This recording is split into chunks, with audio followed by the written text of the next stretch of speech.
Welcome back, movie guys. Your hosts are myself, Osheem, one and only. Chill with rounds.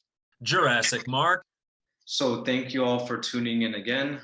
Last month's episode was Bad Boys for Life, starring Will Smith and Martin Lawrence. If you haven't seen that yet, go ahead and check that movie out first. If you haven't already seen Bad Boys 1 and 2, although you don't have to see them, could see them just to, I guess, catch up on the whole series, then watch our review. Today's episode is a movie from the 2000s, which to me always seemed like a very interesting watch. I just never got around to it, but finally had a reason to, thanks to Mr. Chill with Realms. Tell us about this movie and what this movie means to you, because I remember you saying at the end of the Bad Boys for Life episode that this is one of, if not your favorite movie. Yeah, I don't know what it was about me, but I always liked movies that had like a trippy element to it, or I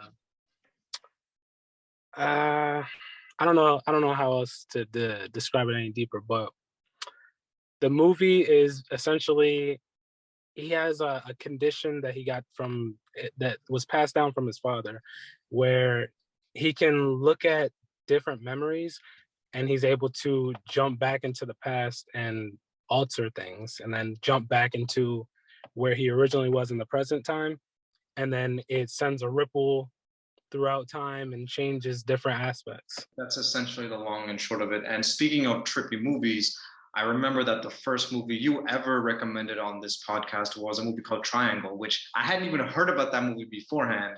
And that was also quite a trip as well. This movie is not only trippy, I think it's also science fiction. Like, I looked it up on Wikipedia after I had seen it, and it's, according to Wikipedia, a science fiction thriller. I think with Triangle, it was more of like a suspense thriller, not much science fiction really. But this was a blind watch for me. Like, I knew about this movie. I remember seeing commercials for it as a kid on MTV and whatnot. Like, I just have some association with MTV in this movie, and that's not because of Punk. Like, we were talking about this right off the record, that Ashton Kutcher, the star of this movie, had a TV show on MTV called Punk'd. Yeah. Now, maybe that's why I feel like there was a promotion from MTV, because he had a hit show from their channel, so that like helped him promote it or whatnot, or maybe it was a MTV movie of some sort. I don't know. But yeah, JM, was this also a blind watch for you? Yeah, I only knew this movie by reputation. I'd never seen it. Same. And I gotta say, it's a very interesting movie, because here's the thing, the way that I can break it down quickest, and Rams, I'm gonna ask you about this a lot. It feels like this movie introduces a lot of plot threads, but it doesn't tie several of them, and it ends up having a lot of loose ends to those threads, if that makes sense. Yeah. But I got the overall gist of what the story was. The way it seemed to me after the first time travel event that our hero Evan experiences.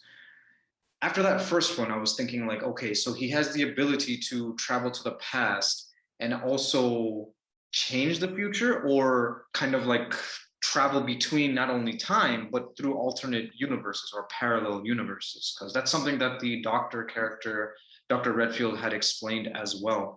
If you guys remember, I don't know if you guys have you seen Avengers Endgame? Yeah. Okay. Yeah. And this, I'm guessing you guys might not have seen it because it wasn't as popular. X-Men Days of Future Past. Nah. I haven't seen that one. Okay, so both of these movies happen to be Marvel movies, but they also have elements of time travel and changing the future and whatnot.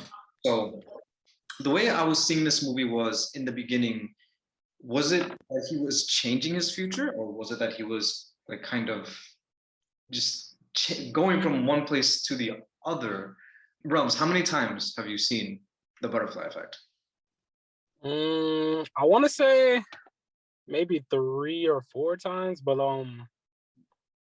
like far in between though, because it's been a long time since I watched it again.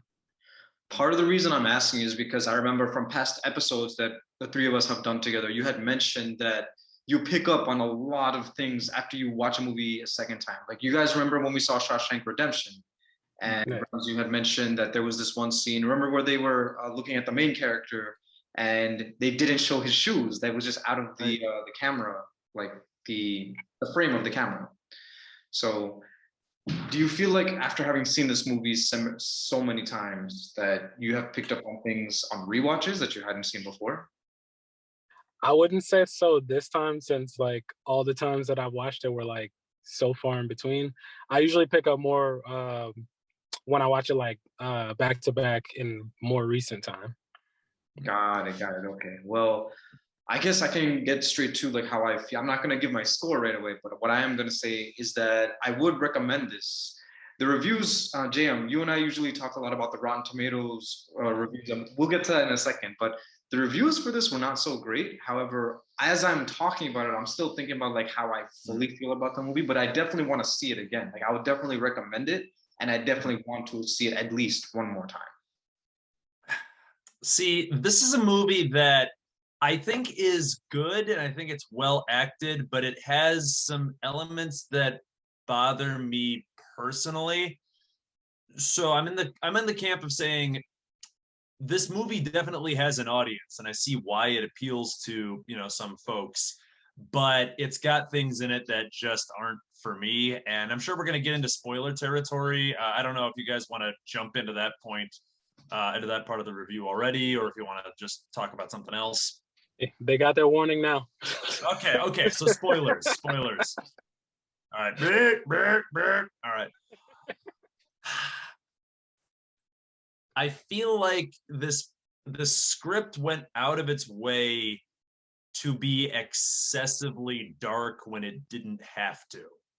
And there are two examples of this in the theatrical cut. And apparently the director's cut is even crazier. I don't know if you guys have read about this on Wikipedia, or even seen it. But in the theatrical cut, okay, so his childhood friends and he are made to perform in a child porn movie. And there's later a plot point about prison rape. I don't think either of those elements had to be in the movie. They could have come up with something else that would have served the same narrative purpose. And because it's a time loop movie, we see a dad trying to set up child porn multiple times in this movie. And, I was really impressed by how good of an actor Ashton Kutcher was in this movie. I never thought he was a bad actor, but I know him mainly from that 70s show. And this is a very different side of him. Amy Smart is great. That's another actor I mostly know from comedies. She was in, what's it called? Rat Race, where she was the crazy helicopter pilot. So I was impressed by the acting. I like the directing. I was never bored. It's just, it's hard for me to enjoy a movie that has elements like that, personally. That's just my own thing. I'm not discounting all the things this movie has going for it, but that just really personally took me out of the movie. So that's my piece. You know what? I think that's totally fair, JM. Like, there's no arguing with this. A lot of it is triggering. A lot of what goes on in this movie is triggering. And the thing about movies is like entertainment, it manipulates your emotions, and that's what it was doing to us. Is that like, yeah, it was making us feel some way, and that way was extremely uncomfortable. It didn't have to be that bad. You're right. It did. It could have been something else. Like maybe it was an accident where like he ran like I don't know. Maybe somebody got hit by a car, or maybe there was an accident with a lawnmower or something. But like it didn't have to be that dark. But it was, and all things considered, it's a good movie. It's like eating a delicious salad and then finding like an ingredient you really hate near the bottom. It's like, damn it. Oh man! If I could take these out, it'd be a perfect meal. Yeah, I actually have to deal with that sort of thing quite often, actually, because when I'm going through candy, I don't eat candy with gelatin, and a lot of candy has gelatin in it. Okay, this is good to know because I'm hosting this man for a Halloween party in a couple of days. So this is critical need to know information. Cool. Yeah. Oh yeah. That is also a thing. It is Halloween on Monday. This is the Halloween episode. This is almost kind of a Halloween movie. It's scary, man. Yeah. The multiverse is scary, or whatever the hell they want to call this. Yeah. As Dr. Strange put it, the multiverse is a concept of which we know frighteningly little. Well, Yeah. one thing I will say is it speaks to like when the movie came out, because it was before things started to get, sensitive and censored, and there was a little bit more freedom to get that dark back then. This Yeah, is a yeah, really old movie. it's from a different era, and Like, yeah, sensitivities were different. And again, yeah, I loved a lot of this movie. I think the cast is great. Like all of the friends are great. The child acting is actually really good. A lot of the times, oftentimes, child actors maybe can't really do dramatic roles, but these kids were excellent. Some of the child actors, or at least the main child actor, Logan Lerman, he actually went on to become a pretty famous actor. I didn't know that that was him until I looked it up, actually. So Huh. let's talk about the child storyline, like the kid age storyline for a little bit. So yeah, the child pornography scene made me extremely uncomfortable. Like when we first see like how he had those blackouts, and then he got to the point where he didn't remember where he was, and he wasn't wearing anything, standing next to Kaylee in front of her dad's camera.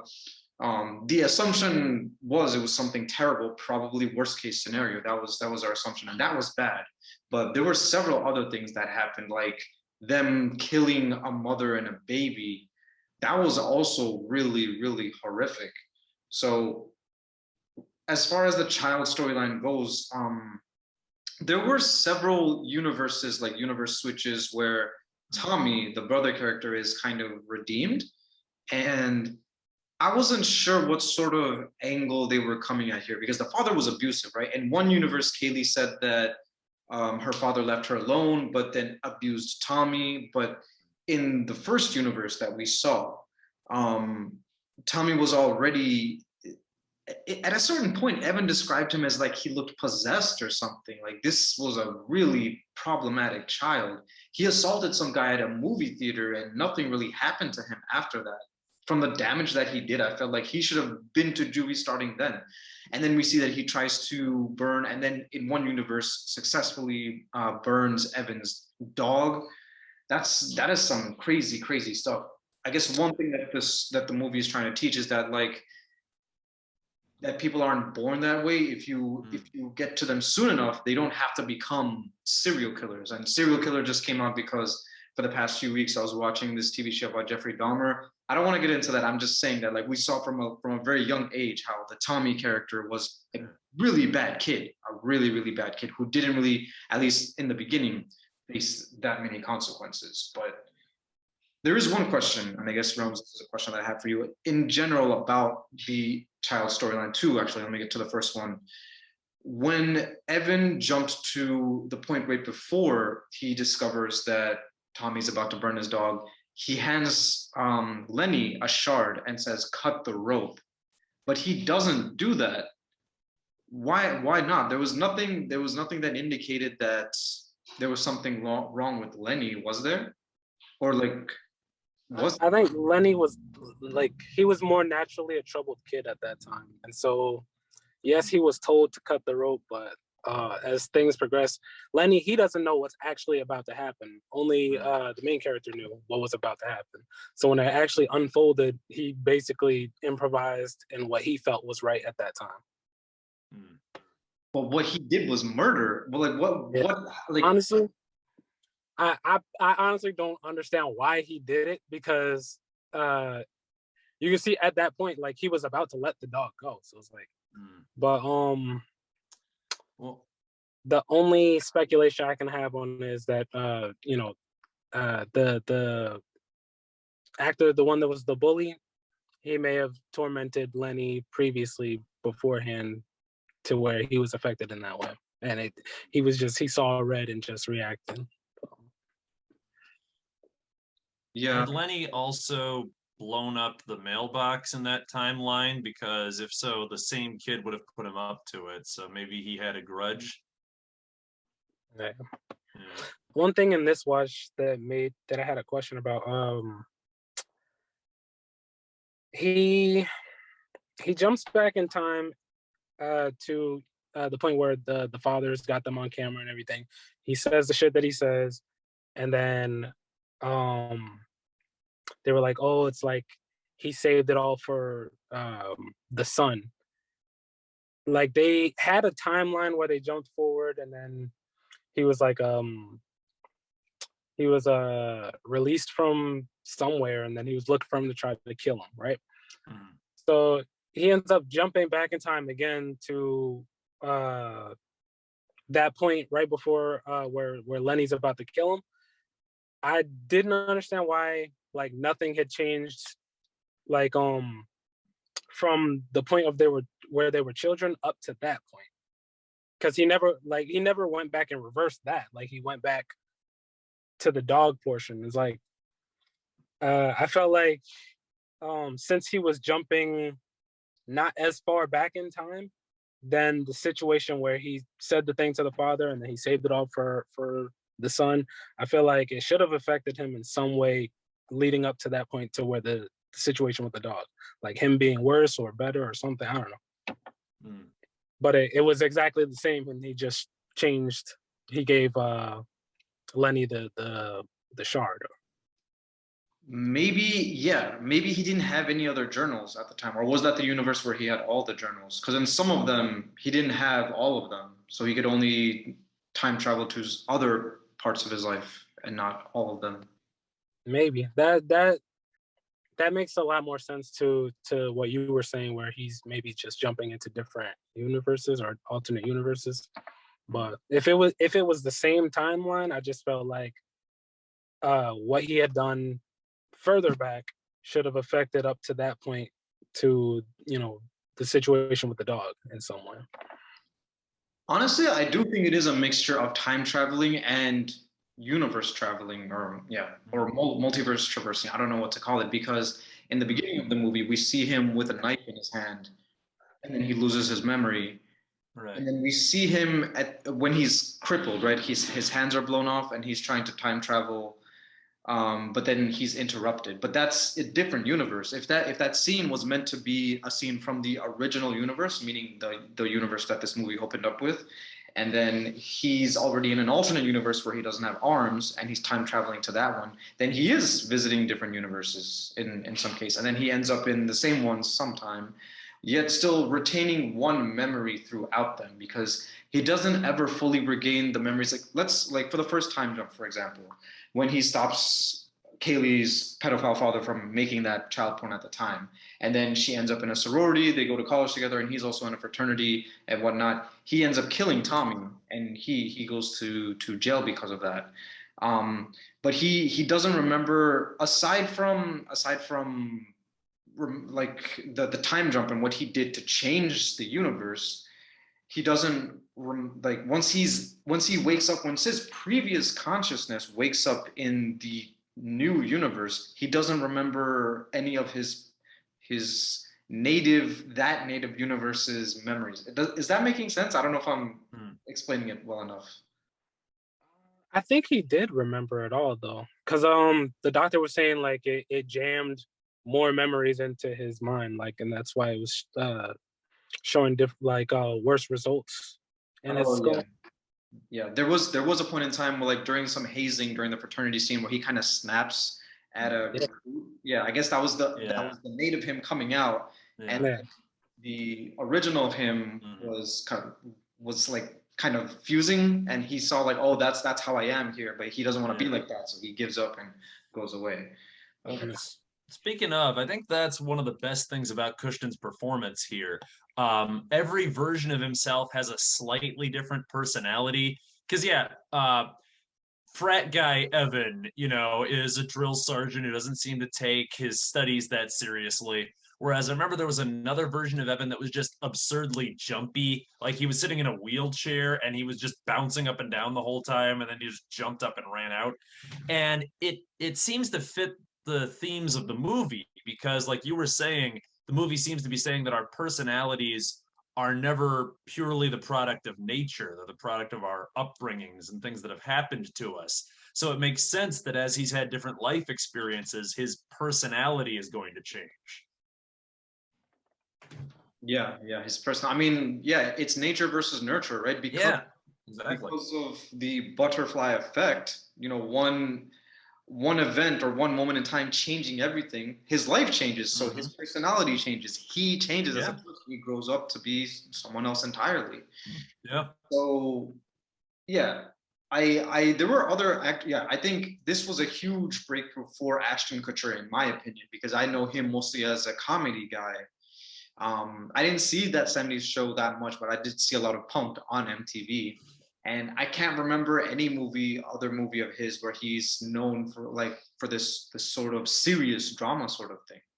Um, Other actors that I recognized and appreciated, Eldon Henson, who was in Daredevil. I hadn't seen him in The Butterfly Effect because I hadn't seen his first, but Daredevil, which I've talked to you guys about several times. He plays Foggy Nelson in Daredevil. Eldon Henson is Lenny, by the way, like the adult Lenny. The one plot twist with Lenny that I kind of didn't like is how in one universe, where the same universe where he becomes a cripple, it turns out that Lenny ends up with Kaylee. I felt like that was not lazy writing, but a little bit of convenient writing. I don't know. I don't know how else to put it any other way besides that. Or maybe it's just me. Yeah. I would say I could understand it going in that direction because it's like now, he's lost his arms and everything, whatever. He's a cripple. Like he's got to depend on everybody, and then now the girl of his interest, who would have been with him had he been perfect health, now she's like leaning into the other person who's also helping take care of him. So that makes a little bit of sense because Lenny also has a glow up. Like adult Lenny is a good looking man. That as well, yeah, that's another thing that they were going for. Like the first time we see adult Lenny, he's kind of messed up in the head. All he's doing is making these toy airplanes, right? Yep. Mumbling things from his past that have traumatized him completely, making him a shell of his former self, which Kaylee kind of was too in the original universe. So each time the butterfly effect takes place, someone suffers for it, right? In one of them, after he becomes a cripple, his mother becomes a chain smoker, and it seems like she has lung cancer or something that's pretty bad.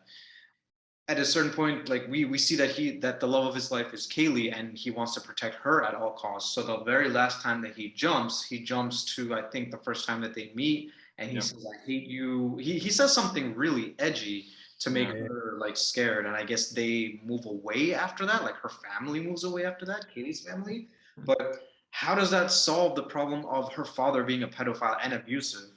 Well, because she said that when her parents split, the only reason she chose to stay with her father was because she liked Evan. So by going back in time and really making her uncomfortable right from the start, young Kaylee no longer liked Evan. So when the parents split, she had no reason to stay with her father. And so she and her younger brother grew up with their mom. Both of them.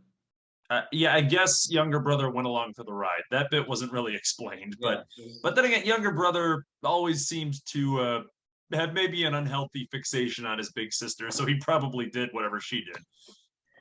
Okay. Well, actually, did they? I don't think they even showed him at the end, right? No, they showed him at the end. He was the valedictorian, the brother. Yeah, he was giving the graduation speech. Okay. So the father belongs behind bars. Like in every single universe, he's already an adult, right? He's an adult pedophile. So he needed to be locked up by the end of it. So that's another thing. This is a pretty old movie and it's kind of standalone. Wow. Maybe there were ideas for a sequel at some point, but I don't think there will be. It is kind of fine. Oh, Rum's got something. Okay. I didn't realize this, but there's actually a second movie and a third movie.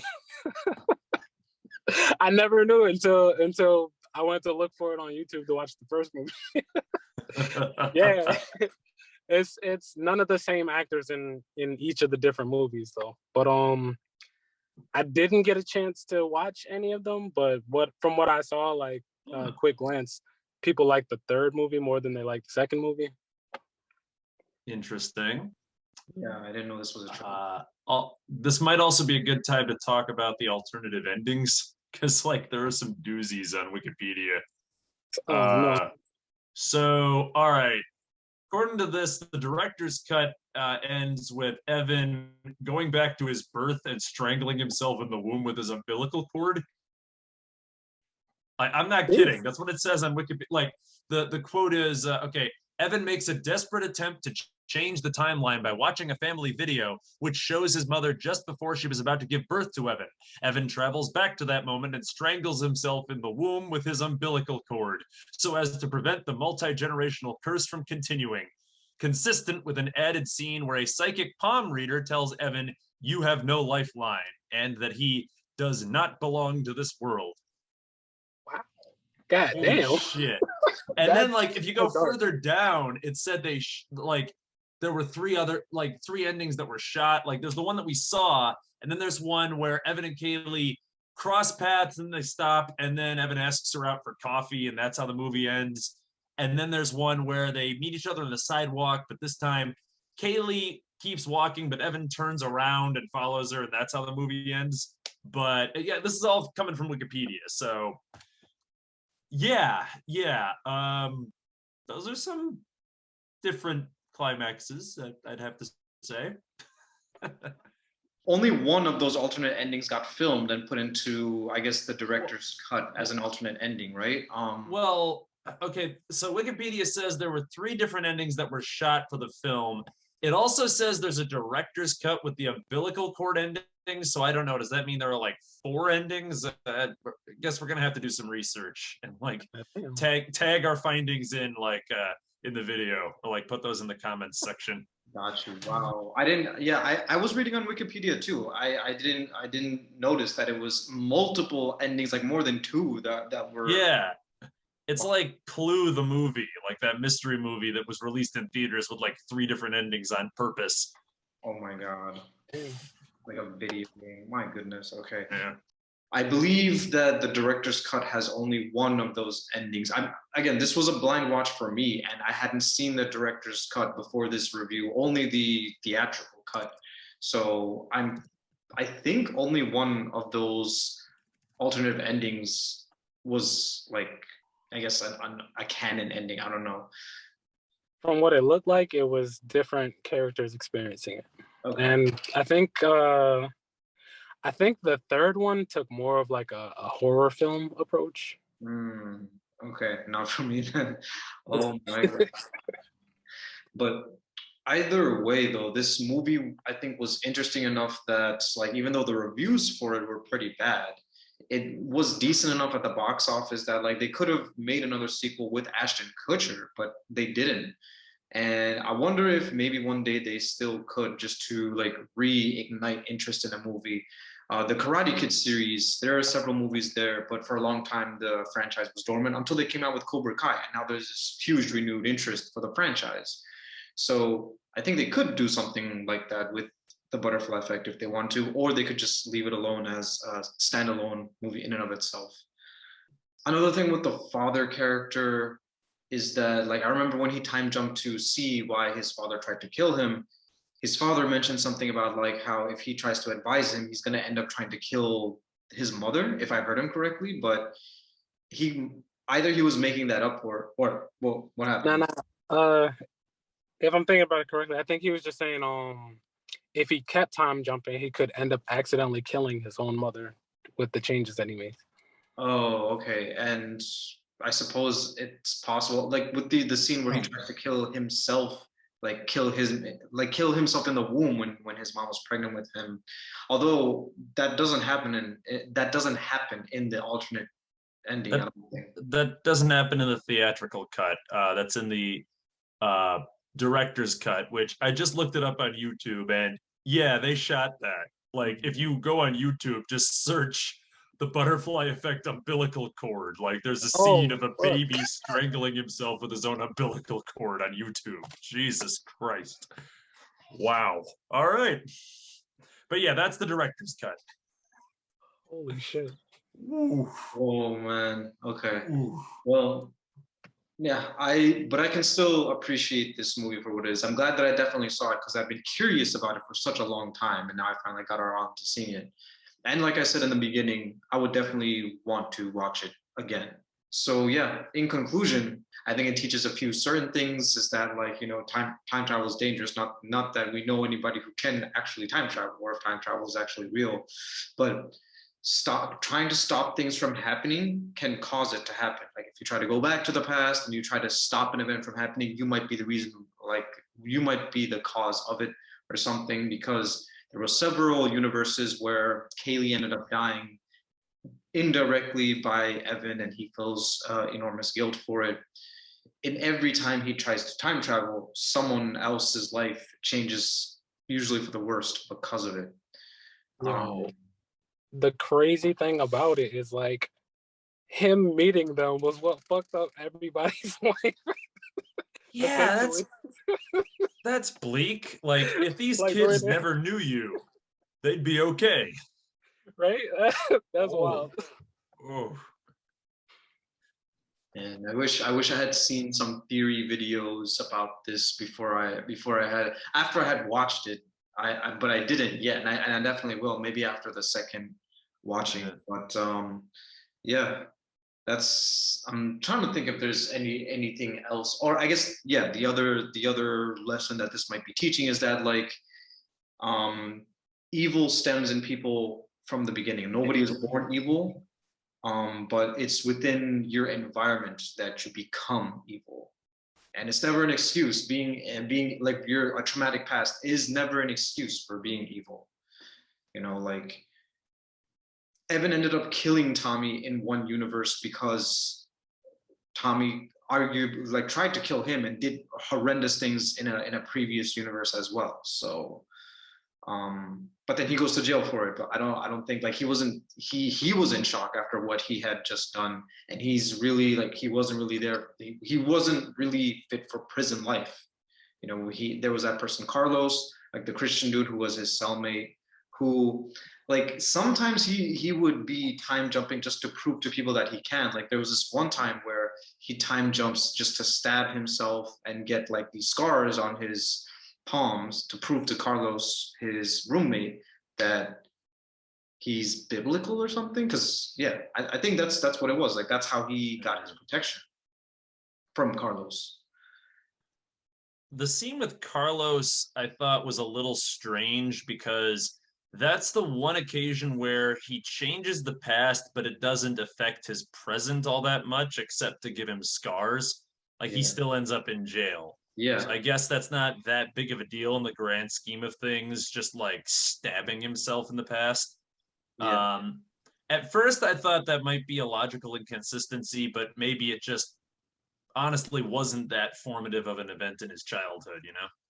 No, I mean, well, the important thing from that scene was, like, that murder painting that he made that Right. he didn't remember doing, Yeah. but so I also didn't want to put out there that Thumper, the roommate character, who was friends with him at one point, but then when he was a frat boy, they were kind of mortal enemies. Yeah. I recognized that actor from Yep. Remember the Titans, a movie with Denzel Washington. He was also in Boy Meets World. He was Oh. Frankie. And he was in Evolution, which is a movie I've thought about recommending before. Oh, Yeah. Well, we'll see. I got a different pick lined up for this one. But yeah. okay. And the love interest, you said her name was Amy? Amy Smart, yeah. She was in Rat Race, and I've seen her in other movies. Oh, she was in Scrubs for a little while as like a recurring character. We were my girl, she's got us watching Shameless, and she showed up in the show, and I saw her and I'm like, why does she look fucking familiar? I'm like, I know I've seen her from somewhere, but I can't place it. Then I go to rewatch this movie and I'm like, yo, what are the odds? Yeah. See, that's the thing. So as far as the acting goes, this, like I said before, was a huge break for Ashton Kutcher, and I can't even think of any other dramatic roles that he's had outside of this one. He's mostly known as a comedy dude.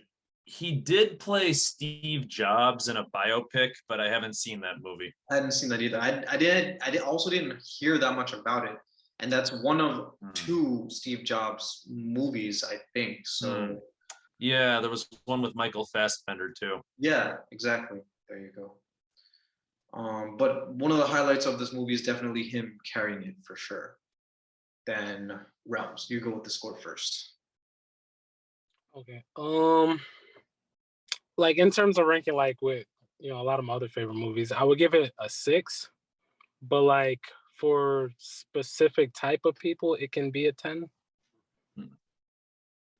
Okay, yeah. But for you, you give it a 6. Yeah, a good 6, not a bad 6. Fair enough. I was actually going to give it a 6.5. I'm surprised mine is a little higher, but it is a good movie, and like you said, it could be a great film. There are just some elements that bug me personally, but you know what? Art is subjective, and there are certain things that are going to rub some people the wrong way that don't necessarily bother other people, and even in spite of those things, there is a lot to recommend about this film, especially Kutcher's acting. Yeah. Believe me, JM, I think everybody was uncomfortable watching, like having to sit through this movie. It was like, oh my God. But I don't think this movie is held down and defined by those uncomfortable moments. I think that like it still kept me engaged. Like, oh my God, I can't believe this horrendous stuff is happening. So it still kept me engaged with what was going on, and like seeing like as the events unfolded. And as the events unfolded, I was wondering like, okay, how like I can't gauge how well how I'm feeling about it, because my emotions were getting manipulated so much. I wasn't sure where my emotions were going to land. So by the end, I was thinking similar to you guys as we were talking about ratings. I was thinking either 6 or 6.5, and I might give this a 6.5. Yeah, I'll go with that then. 6.5 out of 10 for this one. All right. Hey. We almost synced up again. I mean, close. Yeah, we came close. We're all pretty close. I mean, it's all kind of like the same level of recommendation, I guess, for this movie. Like, I do want to see it again, and I would recommend others. If it's a movie night and this is on the list, I'd say, yeah, that would definitely be one that'll get us all like into it. Yeah, you want like a Oh, go ahead. I was just gonna say, if you want like a 2000s movie marathon, my buddy Rob and I were actually out at a bar the other night, and the playlist was all like mid to early 2000s hits, like Green Day, Linkin Park, Black Eyed Peas, and then I watched this Thriller that came out in 2004. I'm like, shit, I feel like I'm in a time loop now. And I was just gonna say, like even though I gave it like kind of a mid rating, it's like similar to how if you watch like a different show, like for Naruto, for example, like Naruto's the #1 character, but it's like some of the side characters, even though they don't get as much shine or whatever, like they could still be your favorite. Like, so it's like it doesn't have to be a 10 to be a favorite. But I can from an objective standpoint, I can still see it as like a 6. I like the way you think, Realms. Like that honestly made perfect sense to me. And speaking of anime, this as well reminded me of Re:Zero. I remember there were several things that from the past that have reminded me of Re:Zero. This movie was definitely another one. Speaking of Re:Zero, yeah, I got my girl watching it now recently. Oh, nice. Nice. Oh, my God. Wait, has she gone past where we did? I believe so. All right. Yeah, I believe so. Cool. Yeah. Sounds like you're getting back into the anime groove round. I wouldn't get your hopes up, but I did dip in it a little bit. All right. I got her to watch this show called The Promised Neverland, and it's got like similar concepts to a different show that she likes. So she liked that, and then I ended up suckering her into watching another anime. But cool. Yeah. My in-laws, well, my younger in-laws are asking me about like the animes that I have watched, and I mentioned several of like all the ones that like we watched from reviewing this podcast actually. Yeah. We watched ReZero, Sword Art Online, God of High My School. Hero Academia, Yes, My Hero Academia. Godzilla Singular Point. Yeah, we watched a fair number of anime. Hey, that was one that you recommended, JM. But yeah, I figured, I'm into monsters. Realms is into anime. Let's just let our powers combine like Captain Planet style for this one episode. Oh yeah. Yeah. Well, it's all yours this time around, JM. So what do you got for us? All right. Well, this time I'm going to go with another classic movie that's been on my to watch list for years. I finally want to sit down and actually watch the damn thing. It's going to be a blind watch. This is a science fiction classic from 1977, Close Encounters of the Third Kind, directed by Steven Spielberg. I bring this up because I also really want to see Nope. I don't know anything about it, but it's supposed to be this great UFO movie. And Close Encounters always gets brought up in conversations about excellent alien/UFO films. So the one note I'm going to have is we're going to have to touch base and make sure we watch the same version because apparently there are a couple of different cuts of this, but we'll figure that out. At all rates, yeah, Close Encounters. Let's do it. Sounds good to me. Okay. That'll be the Steven Spielberg, I guess, is a very coveted filmmaker, isn't he? Oh yeah, he's a legend. Yeah. I mean, not all of his movies are great, but no, he was behind Jaws, Jurassic Park, Saving Private Ryan, Schindler's List, list goes on. Yeah. Oh yeah, I remember Schindler's List. Wow, I didn't know that was Steven Spielberg too. And Lincoln with Daniel Day-Lewis, I think that one's underrated. I saw that. Yeah, I saw that one as well. Awesome. All right, cool. So that'll be the Thanksgiving episode, I think. Yeah, because next month is November. Wow, we are in the fourth quarter of 2022, gentlemen. Wow. Okay. Wow. The fourth quarter, the coach has used all of his timeouts. It's dangerously close to Christmas. Oh yeah. I saw a meme this morning where like somebody had Mariah Carey in a block of ice and it just said, "Okay, enjoy Halloween because she's about to burst out," or like the ice is melting. So I've seen variations of that same meme. Yeah. I like that song though. I know it's overplayed, but I like it. That's why everybody else doesn't, because it's overplayed. But yeah, I don't mind it either. It's a good song. It's overplayed for a reason. It's not so bad when you don't work in a retail store anymore. That's true. When you work retail, yeah. Well, gentlemen, before you know it, it's gonna be Christmas time. But this was the Halloween episode. So thank you all for joining us. You have been listening to the voices of Osheem, the one and only. Chill with Realms. Jurassic Mark. Thank you all for tuning in, and catch us again next month for the Thanksgiving episode. Peace out. Do it right the first time so you ain't got to go back and change the past.